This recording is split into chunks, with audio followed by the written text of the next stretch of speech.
Hey, somebody's got to get the cranberry sauce out of the can. You did? Excellent.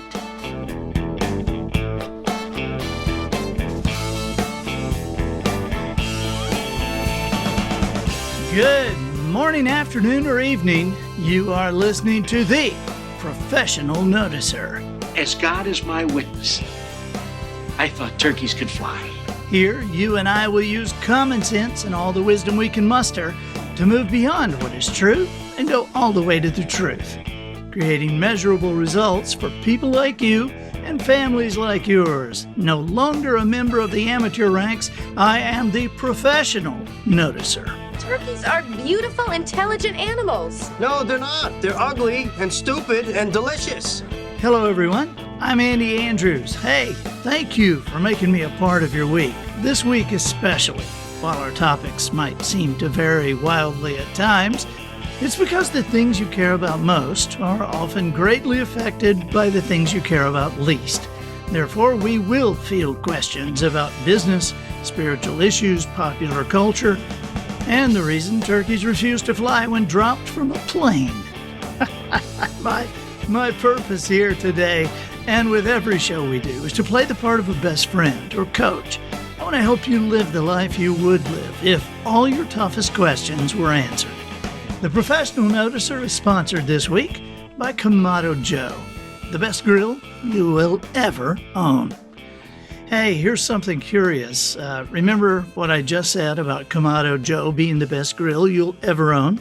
Of course you remember. I said it 5 seconds ago. Anyway, that line, Kamado Joe, the best grill you will ever own, is true.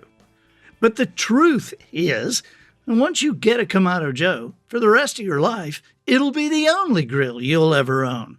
In fact, Kamado Joe offers a lifetime guarantee on their grills. But, hey, they already know you will pass this grill to your children and your grandchildren. One quick thing. I know I sound like a raving fan of these grills, and I am. But you should know that I got my first Kamado Joe grills long before I ever met the people who make them, and long before those folks became a sponsor of this podcast.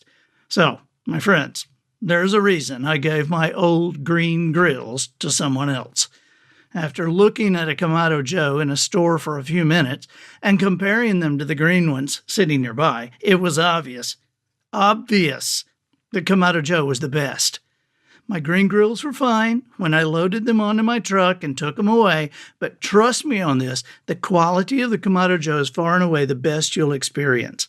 As for the green grill, their marketing department knew what they were doing when they told independent dealers that to carry their grills, they could no longer carry any other.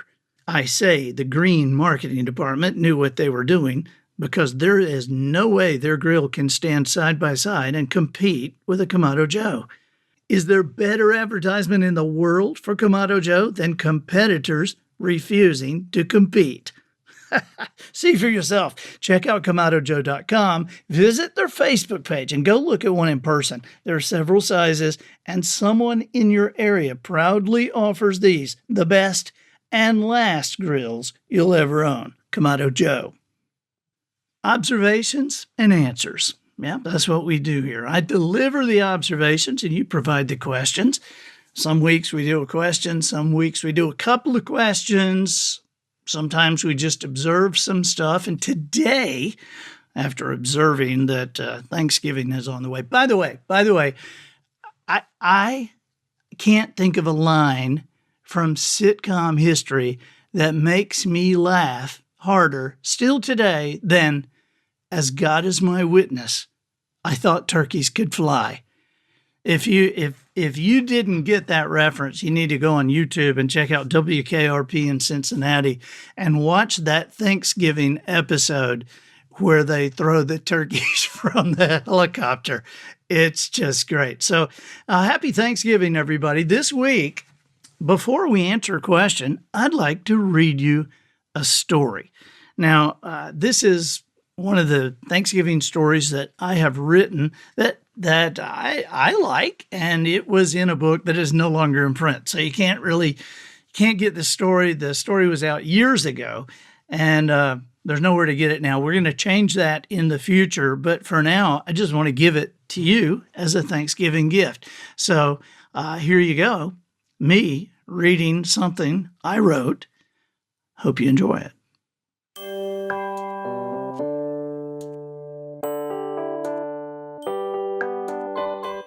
A Thanksgiving State of Mind. Everyone around the dinner table smiled as Pat Ward put the last dish in front of them. "I know it's not much." The whole family laughed out loud. That statement had been made by Pat every Thanksgiving of their lives. Actually, there was enough food to feed an infantry division, but she always worried there would be some poor soul who didn't get at least 5 helpings of everything. This year, she had prepared the dressing a day earlier than usual to give herself more time with the grandchildren, but she only used that time to expand the menu. Besides the turkey and dressing, Pat had baked a ham, 3 pumpkin pies, and a sweet potato casserole. She had made fried corn, cranberry salad, squash, rolls, butter beans, and 3 kinds of peas. There was a time when family members would jokingly mention a favorite dish during the days before Thanksgiving. This was only a game, a challenge to see if their suggestion would end up on the table. And it always did. They felt guilty about that last year when Pat cooked 6 different entrees and 11 desserts, so this year they kept quiet. "Wade, please say grace," Pat directed as everyone bowed their heads. "Certainly, dear. Let us pray." And as they all closed their eyes, he began, "Dear Heavenly Father, we come to you on this day of Thanksgiving with gratefulness in our hearts." Wade paused. "This is ridiculous," he thought. "How can I even say that? I don't feel grateful at all. I shouldn't even finish this prayer." But he did. Pat's husband, Wade, is more commonly known around Sawyerton Springs as Pastor Ward. He has led the flock at Bowman's Pond United Methodist Church for well over 2 decades now, but lately it has all seemed a bit much. It's not that he is old. He isn't. "I'm just tired," he told Pat this morning, "and frustrated. I've had it. It's not necessarily the church," he tried to explain, "or Rotary Club, or my city council duties, or the grandkids. It's just, well, it's everything. I've had it." Pat understood. Lately, she had kind of had it too. There at the dinner table, Wade sliced the ham and looked at Pat's Uncle Frank. Uncle Frank was 74 years old and a first-rate know-it-all.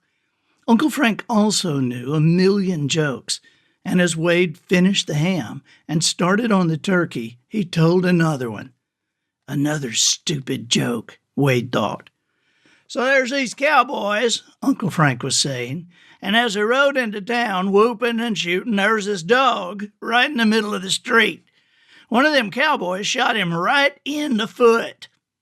A couple of days later, the cowboys was in a saloon, and they was drinking and cussing and playing cards when all of a sudden," Uncle Frank's eyes got big. "All of a sudden, a shadow fell over the saloon. As the cowboys looked up, they saw the dog walking through the swinging doors. He had on a gun belt and a hat pulled down low over his eyes. A cowboy said, 'What do you want?' And the dog says, 'I've come to get the man that shot my pa.'" Everyone screamed with laughter. "I've come to get the man that shot my pa," Uncle Frank said again, banging his hand on the table. "You get it, son, don't you?" he asked Wade. "You get it? I've come to get the man that shot my pa." Wade forced a smile. "I get it, Uncle Frank," he said. "Would you like some turkey?" Wade had driven all the way to Foley to pick up Uncle Frank earlier that afternoon. He had missed the first quarter of the Dallas-Detroit game because Uncle Frank insisted on leaving the house at 2 o'clock sharp. No reason, and no way to talk him out of it. Before he even said hello, Uncle Frank had asked, "Son, if Patty Duke married Gomer Pyle, what would her name be?" Wade shrugged. Patty Duke Powell. Get it? Duke Powell, Patty Duke Powell. On the way to the house, sandwiched between the jokes, Uncle Frank had asked Wade why he was driving a 12-year-old car. "It was a piece of junk when you bought it," he said. "It's what we can afford, Uncle Frank," Wade had answered, but inside he had been seething. As the family ate and talked, Wade thought about the car. Uncle Frank's right. It was a piece of junk when I bought it. The salesman told me as much when he sold it to me. It will need repairs now and again. The man's very words. I'm 53 years old, Wade thought. I should not be driving a 12-year-old car. Pat's 48. She's never even had a car of her own. For the third year in a row, the church elders had voted down a $1,500 raise in their pastor's salary. Last Monday, Roger Luker had come to tell him in person.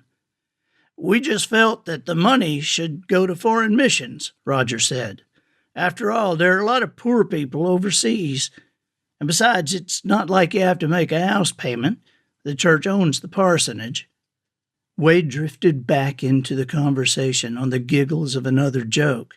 "So here's this fat lady stuck in the window of the church when this guy in the devil costume walked around to ask directions. And she said, 'Mr. Devil, don't hurt me. I've been going to church for 40 years, but you know I've been on your side all along.'" As everyone howled, Wade thought to himself, "There's probably a lot of truth in there somewhere." Through dessert, Wade wondered if his church members cared more about the poor people they didn't know than they did about his family. "That's right," Wade thought to himself. "You do own the parsonage.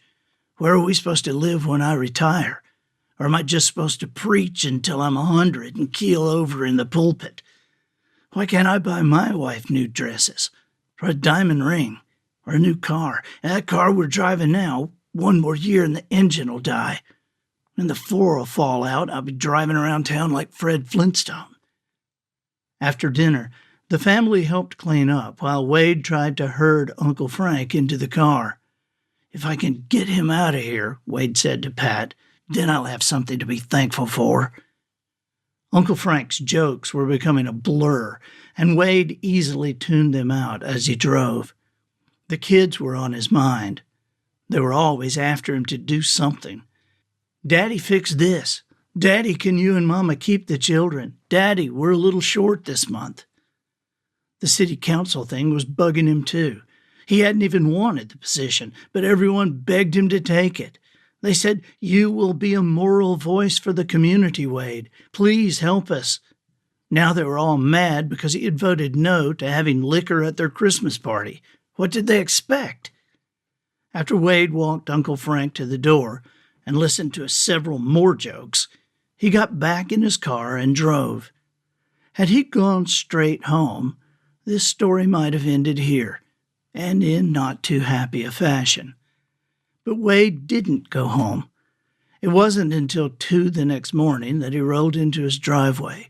Pat had been frantic, but she knew her husband too well to push him for answers. She was relieved he was safe and glad to see that he was smiling. It was actually the first time she'd seen him smile in days. Wade apologized for worrying her. He said he hadn't meant to be so distant or to snap at her as he had done lately. He kissed her, looked at her, and kissed her again. Then he went to bed. Pat might never have known what happened that night that caused such a change in Wade had she not found the letter. It was in a bottle floating near the bank in Bowman's Pond. Pat was raking leaves behind the church when she saw it. Reaching the bottle with the rake, she unscrewed the cap, fished out the letter, and read, "Dear God, it doesn't feel like Thanksgiving. At least I don't feel very thankful. In fact, I'm fairly ticked off. If you asked me about what, I'd say everything. I'm so preoccupied with the things that are going wrong in my life, I'm having a hard time seeing the bigger picture. Lord, I'm going to sit here by this pond until you remind me of 10 things I have to be thankful for. And please do it fast. Pat is going to kill me for being late. 1. I have Pat. She loves me even when I'm being a jerk to her relatives like I was today. 2. I have a home in which to live. Remind me occasionally of the people on the street. 3. My family has enough to eat. I know there are fathers who put their children to bed hungry. 4. I have people who care about me. There are many who don't. 5. I was born in America. With all our problems, this is still the greatest country in the world. 6. I can see and hear and walk and talk. These are things I rarely consider, but they are a priceless gift. 7. I have the opportunity to help people who are hurting. It is amazing how much good an encouraging word can do. 8. I have the seasons. They're a constant reminder of change. After the winter in my life, there is always springtime. 9. I have my children and grandchildren who depend on me. That is an honor, and I have learned to be dependable. 10. I have music, trees, a good bed, a pond to fish in, my health, a car that does in fact run, clothes to wear, time with my family, and in Uncle Frank I have an unlimited source of jokes for my sermon. Thank you, Lord, even for him. Wade.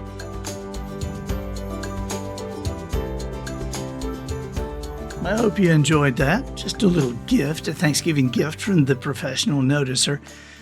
You know, we talk here about observations and answers, and a lot of those require questions. The questions are something that you provide, and questions are a critical component of the person you and I aspire to become.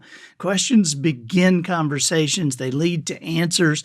And so I would ask you now, our audience, please don't be embarrassed to send a question. In fact, we need your questions, okay? We need your questions to continue to think through some things that a lot of other people are thinking through, but they're doing it by themselves and they're not asking anybody anything. So please dial 1-800-726-ANDY. Extension 1 is the professional noticer. That phone number is also in the show notes here, the professional noticer. Also, if you're listening to this in a car, I don't think you have to write it down right now, but do please call that number and just talk through your question right there. Always remember, the quality of your answers can only be determined by the quality of your questions. So that's what we're doing here. This week, we're going to answer a question from Jack. He's from Utah. Let's listen. Hi, my name is Jack from Utah. Andy, I recently was promoted at my job. With that comes the responsibility of hiring new employees, something I've never done before. My question is in two-part. What are some of the characteristics or insight you use when you look to hire or decide to work with someone? Also, our company uses these personality tests, which are fine, but I don't feel you can really gauge someone's work ethic or truly know a person from a test. What are your thoughts on these tests? It seems like there is a newing being created all the time. I guess they are fine if the results are actual used and the company can apply the findings to your work. I never really see that happen with so many different personalities. So really, what are the point of them? Jack, thank you for the question. And congratulations on the promotion. I love that you are in charge of hiring new employees. I think that is awesome to have somebody who, by your question, I can just tell you're going to be good at this. You're seeking wisdom on how to do it, what makes a difference. I would bet my life that I am certainly not the only person you've asked this question. So good for you. You're seeking wisdom on being better and better at what you do, which is going to really impact a lot of lives, because not only are you going to pull the trigger on hiring people, you're going to have conversations with them about what's expected. You're going to choose the right people. You have kind of a couple of things here. You ask, what are the characteristics and insights that I look for when I decide to work with someone? And this is something I love talking about, because I love working with great people, and I love it when great people show themselves to be great. There are little, and I may have talked about this before, but there are little, they're not traps, but they're little, like I would scatter sand to see if people leave a certain track as I'm talking with them, or as somebody on my team is interviewing them. We want to know quickly what kind of people they are. Now, you probably know I'm a big fan of A Message to Garcia. That is a short little book. I've done the audio of it, and it was written over 100 years ago, but it really, really does make the point about a person who is doing something, doing a job, or, that is working with or for somebody else, getting it done, and not spending a ton of times asking ridiculous questions, or not spending time trying to find out why, or why me, or, this is, I'm a big fan of A Message to Garcia, because it shows that it's important, if you're a member of the team, to know what your specific role is and to get it done. And so I want to have people that are around me that understand that. In a way, you are the hiring guy, whoever your boss is, whoever the head honcho is. That's Nick Saban. All right. And I promise you, when Nick Saban is recruiting a wide receiver, he'll walk away from the house and marking a mental no if all the kid did was talk about what the linebackers are going to be doing, and what the defensive backs are going to be doing, and what's the role on the team of the nose tackle. Those are all defensive positions. We ain't got any time to talk about this. You're a wide receiver, and so I don't mind. Let's talk about who the quarterback is going to be working with you is. Let's talk about our offensive scheme. But there are a lot of people that go way out of the mark, and I ain't got time for this. Nick ain't got time for this, and you ain't got time for this. And so there are little sand piles that I throw to see if people step in them, and if they do or they don't, depending on how I throw the sand and what I want to see. So here are a couple of them. One is when we put out something that a position is available, and when people send in their what do you call it? Their resume, or their response, or their request for a position.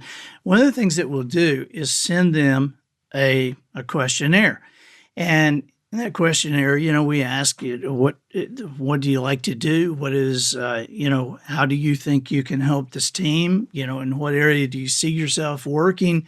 There's a lot of questions that would be normal questions that you would expect that we would ask, and questions you ask. But we also add something in there like, what did you have for breakfast yesterday? Now, you would be shocked at how many people maybe you wouldn't be shocked at how many people totally ignore that question. They just don't answer it, or they'll answer it in a way like, why is this important to, or don't understand don't understand why this was asked, or don't understand the relevance, or it's very rare somebody will say cornflakes with, blackberries and milk. Very rare somebody will answer the question. But I will tell you something, if they don't answer that question, we don't really pay a lot of attention to the other questions, the other answers they've given. I mean, that gets put away to the left, file 13. And the reason is because that shows me that there are some points, and Jack, you'll be hiring some people, and with all of us, there are some points that when an authority or there's a issue going down that somebody says, "Hey, I need you to do this right away," the answer needs to be, "Okay, I'm on it." If there's somebody who don't understand about what you're supposed to do, sure, ask a question, but don't ask me a question about why do you want me to do that? Why am I the one who has to do that? Is that part of my job? Is this relevant to what I'm doing? Is this going to take? I don't have time to deal with that. And so you can screen the people who are likely to do that out. Another thing that we do, and that I tell clients, I tell them this is an effective thing, is to put a piece of trash. You get it down to somebody you're going to interview, and you're only going to interview 4 or 5. Put a piece of trash on the floor, just crumpled piece of paper, kind of a little to the side, but in the way of the person as they come in the office.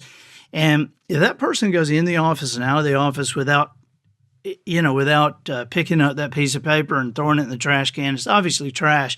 Here's a person who's not looking to help. They're not, they're in there only interested in themselves, which, you understand that to a degree, but you're talking about, this is a tell, somebody who is not looking to be valuable. They're not looking for things they can do.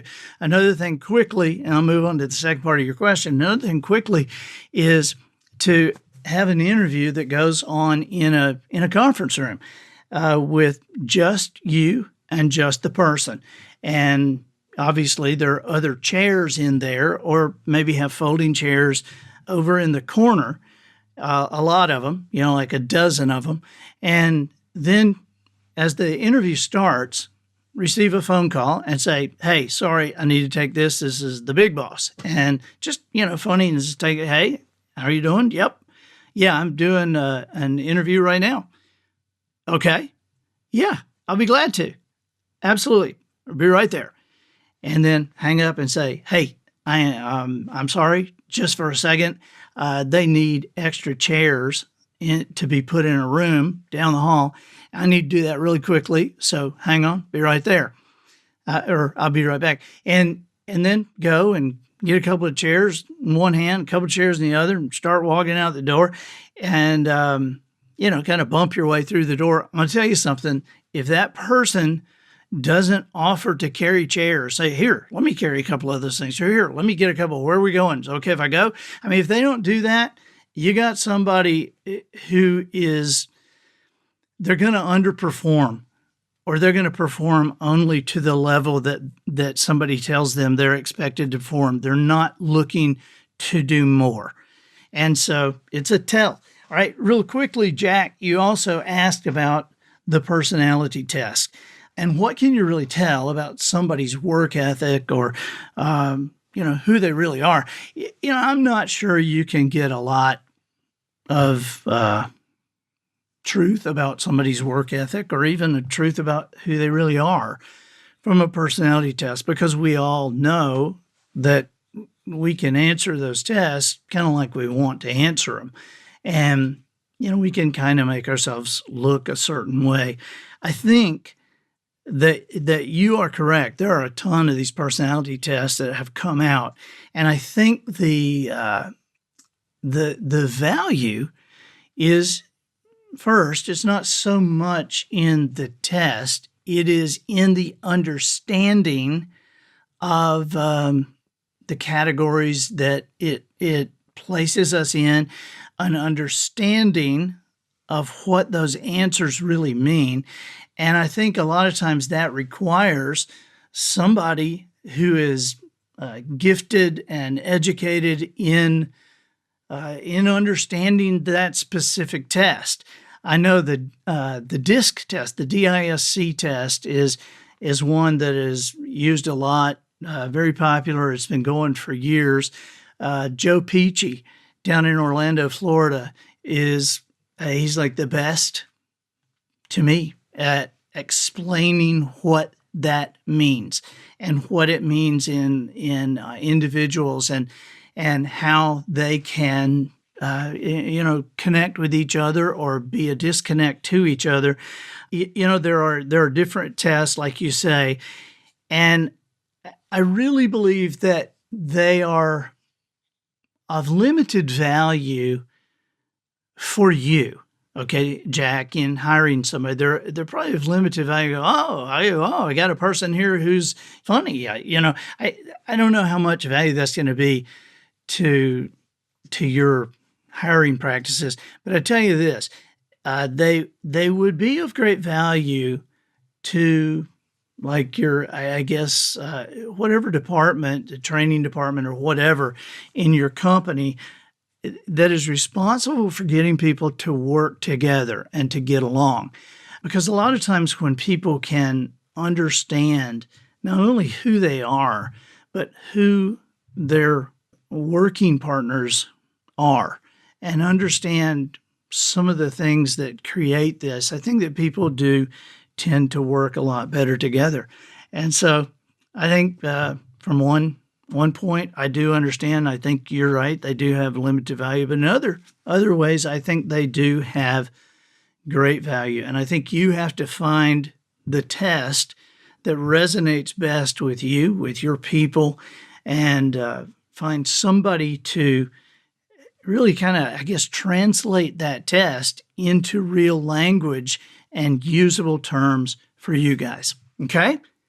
All right, man. Thank you so much for the question. Jack, I appreciate you taking the time to do that. And happy Thanksgiving, everybody. And I think that'll do it for this week. Get us out of here, Matthew.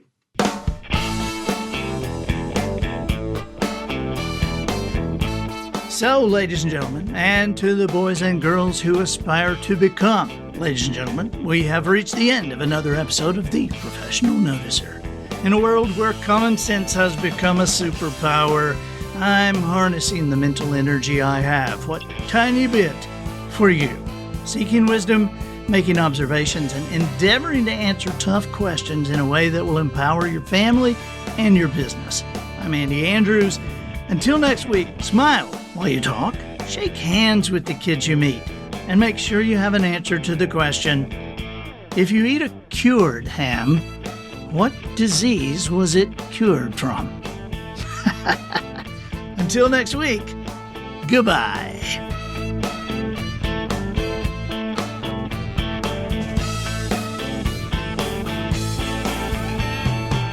This episode of The Professional Noticer was produced by Matt Limpert. The Noticer theme written and performed by Sugarcane Jane. Turkey Feather Arts and Crafts provided by Twinkle and Smoke of Beverly Hills, and additional financial consideration provided by Dressing Not Stuffing Incorporated, a division of Polly'sMamaPatsy.com. With your turkey, are you having dressing or stuffing this year? Do you know the difference? Generations of Southern cooks have created dressing every year and don't appreciate the name stuffing being applied to the miraculous tasting dressing they produce. It is dressing. It does not go inside the bird. You may use the words turkey and dressing together in a sentence, but do not be deceived. Dressing is the better of the two. Dressing is better than stuffing. Dressing is better than turkey. It has its basis in the cornbread that was baked a day earlier, and that is cornbread, not some sweet-tasting yellow cake-like substance born in a box. We're making dressing. Dressing like Patsy and Grandmama made, like my own mother and Maymay and Alina made. Remember, if it doesn't go inside the turkey, it doesn't stuff anything. It's the recipe passed down for generations, Dressing Not Stuffing Incorporated.